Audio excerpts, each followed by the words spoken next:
अस्सलामु अलैकुम, बिस्मिल्लाहिर्रहमानिर्रहीम, नहमदु व नुसल्ली अला रसूलिल करीम। सूरह ताहा के 6 मरकज़ी मौज़ूआत में से हमारा चौथा मरकज़ी मौज़ू हज़रत मूसा अलैहिस्सलाम है। इसके 6 हिस्से हैं। पहले हिस्से के 5 ज़िमनी मौज़ूआत हैं, जिसमें से चौथा है मोअज़ात। हज़रत मूसा को जो मोअज़ात दिए गए, जिनका इस सूरत में ज़िक्र आ रहा है, उनकी यहाँ बात आ रही है आयत 17 से 23 तक। यहाँ पे पहला जो 17-18 में से अल्लाह ने सवाल किया हाथ में क्या है, तो मूसा अलैहिस्सलाम ने तफसीली जवाब दिया उसका कि अल्लाह ने पूछा इस 17 में कि वमा तिल्का बियमीनिका या मूसा, ये तेरे दाएं हाथ में क्या है। क्या अब चूंकि कोई तूर पे बुलाया, पीछे से बात चली आ रही है, वहां पे आग नजर आई, फिर अब वहां से आवाज आई, तो अल्लाह ने कहा ये मैं हूँ।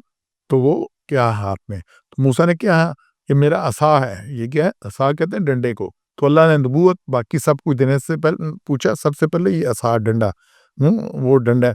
तो वो अच्छा, फिर उन्होंने क्या कहा, ये मेरा असा है, डंडा है, और मैं इससे टेग लगाता हूँ और इससे पत्ते झाड़ता हूँ और इससे अपनी बकरियों पर, और इससे मेरे और भी फायदे हैं। तो ये मदियन से वापस आ रहे थे हज़रत मूसा, वहाँ 10 साल यही बकरियां चराते रहे और ये सारा कुछ करते रहे, जितना वक्त 8 साल 10 साल रहे। तो ये सारा कुछ तो डंडे से, और ये जितने भी दड़िए होते हैं, जितने भी चरवाहे होते हैं, और गाँव में जो बंदे डंडा साथ रखते हैं, डंडा साथ रखते हैं, कोई रास्ते में कोई मसला हो या कोई जानवर, कोई कुत्ता, कोई कुछ, तो जानो इसलिए डंडा साथ है। तो उन्होंने कहा कि इसमें कई फायदे हैं और कितने ही मारब कई नफ़े की चीज़ें हैं इसमें, जो मेरी ख्वाहिशें ज़रूरतें पूरी करते हैं। अच्छा, अल्लाह ने पूछा हाथ में क्या है, जवाब तो इतना डंडा है सिर्फ, लेकिन क्या हुआ, उन्होंने बात को बढ़ाया कि इससे मैं ये करता हूँ, ये करता हूँ, इससे मेरे बड़े फ़ायदे हैं। जब भी किसी अच्छे बंदे से, आला ज़ात से बात हो, तो बंदा बात को तूल देता है, बात को बढ़ाता है। तो हज़रत मूसा ने बात को बढ़ाया कि मेरे पास और ये काफ़ी इसके फ़ायदे हैं। तो अल्लाह से हम कलामी को उन्होंने थोड़ा तूल दिया।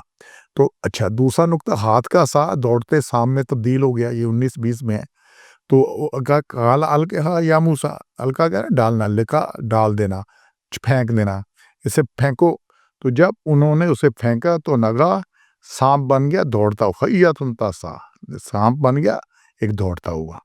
तो ये है, और भी सांप, तो यहाँ पे कुरान में ना, जो ये लाठी के सांप बन जाने पर कुरान मजीद में 3 अल्फाज आए हैं। हैया जो ये यहाँ पे आया, ये सांप, हर तरह के सांप पर ये लफ्ज़ फिट होता है, कोई भी सांप किसी किस्म का हो।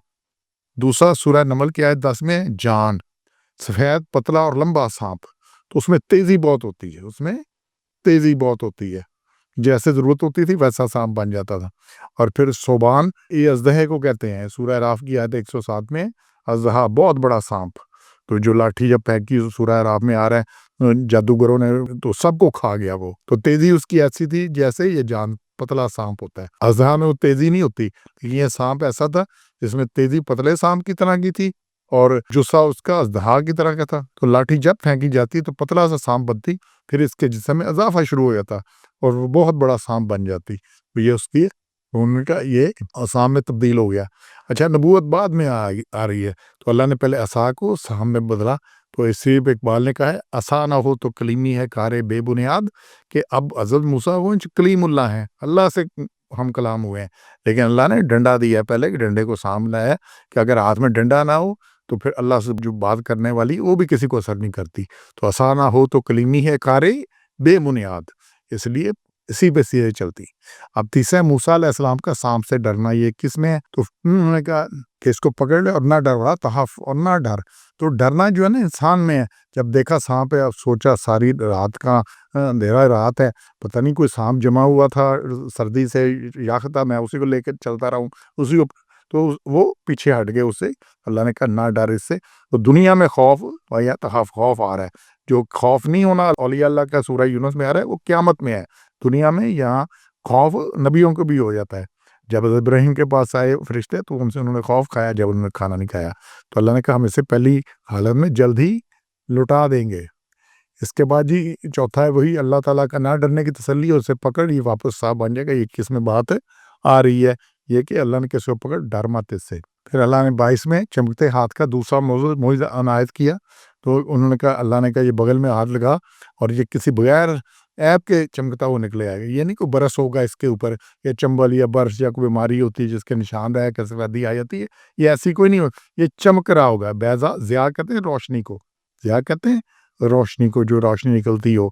ٹھیک ہے نا, جیسے چاند کی روشنی نکلتی ہے نا, میٹھی میٹھی ٹھنڈی ٹھنڈی روشنی, اس میں تپش نہیں ہوتی وہ سیاہ, اور بغیر عیب کے کوئی عیب نہیں ہوگا, کوئی بیماری نہیں ہوگی کس کی وجہ سے ہوگا, لیکن یہ خوبی کی وجہ سے ہوگی, کسی برائی کی وجہ سے نہیں ہوگی. تو اللہ نے کہ یہ دوسری نشانی ہے. اور پھر 23 میں مزید معجزات آئندہ دکھانے کی بشارت دی کہ پھر ہم تجھے دکھائیں گے ان آیات الکبریٰ, اپنے بڑی نشانیاں دکھائیں گے. اللہ نے کہا اور بھی معجزے آئیں گے, لیکن یہ آئندہ جیسے ضرورت پڑتی جائے گی ایسے معجزات اللہ دکھاتا جائے گا. پھر 9 معجزات کا ذکر ہے. تو اللہ نے یہ معجزات حضرت موسیٰ کو دیے, یہ 2 ابتدائی معجزات دیے, اور پھر اس کے بعد ان کا کہ فرعون کے پاس جاؤ, تو یہ معجزات دے کے اللہ نے بھیجا. تو ان میں صورت میں یہ ہے, تو بات جو ہمیں سمجھ آ رہی ہے کہ یہ اللہ نے ان کی نبوت کی دلیل کے لیے یہ دیا, اور ہمارے لیے زندہ معجزہ قرآن مجید ہے. اس پہ چیلنج دیا گیا کہ 10 صورتیں بنا لو, ایک ہی بنا لو کچھ, لیکن کوئی آج تک نہیں بنا سکا. کوئی غلطی نہیں ہے اس میں موجود. تو انشاءاللہ ہم نے قرآن کو پڑھنا سمجھنا ہے. سبحان ربک رب العزت عما یصفون وسلام علی المرسلین والحمد للہ رب العالمین.